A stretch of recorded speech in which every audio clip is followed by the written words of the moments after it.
নমস্কার বন্ধুরা, সবাই কেমন আছেন? আমি তো ভীষণ ভালো আছি।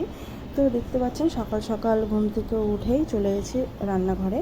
তো এখানে বসিয়ে দিয়েছি চা, আর ছেলের বায়না হয়েছে ছেলে যাবে স্কুলে, তো ওর জন্য লুচি করছি। তো একটু লুচি আর তরকারি করব।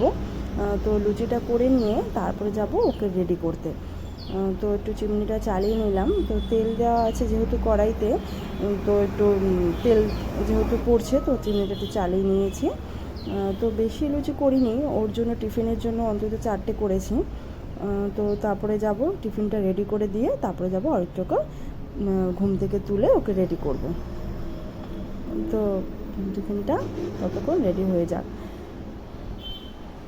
তো তারপরে ছেলেকে স্কুলে পাঠিয়ে দিলাম, গেছে ওর বাবার সঙ্গে। তারপর ঘর দোর মুছে এবার চলে যাব স্নান করতে। আর যেহেতু বৃহস্পতিবার, তো বৃহস্পতিবার সকাল সকাল স্নান করে একটু পুজো দিয়ে দেবো। তো স্নান সারা হয়ে গেছে, তো স্নান করে নিলাম। স্নান করে তো অরিত্র কিছু জামা কাপড় রয়েছে, তো সেগুলো একটু মেলে দেবো। তো সকাল সকাল বৃহস্পতিবার একটু তাড়াতাড়ি পুজো হয়ে গেলে কিন্তু খুবই ভালো লাগে। আপনাদের কার কার সকাল সকাল পুজো দিতে ভালো লাগে আমাকে জানাবেন। তো অরিত্র কিছু জামা কাপড় আছে, সেগুলোকে একটু মেলে দিচ্ছি।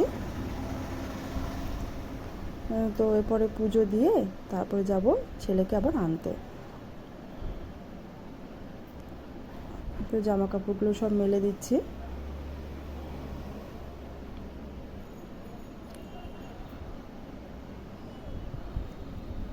তো সকালে এবার ঝট করে পুজোটা দিয়ে নেব, যেহেতু ছেলেকে আনতে যেতে হবে।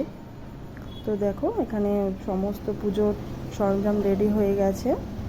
তো এখানে ঘটফট রেডি করেছি সব। তো পুজোটা দিয়ে দেখো মা লক্ষ্মীকে কত সুন্দর লাগছে। পুজোটা আমার কমপ্লিট হয়ে গেছে। তো এবার চলে যাব স্কুলে ছেলেকে আনতে।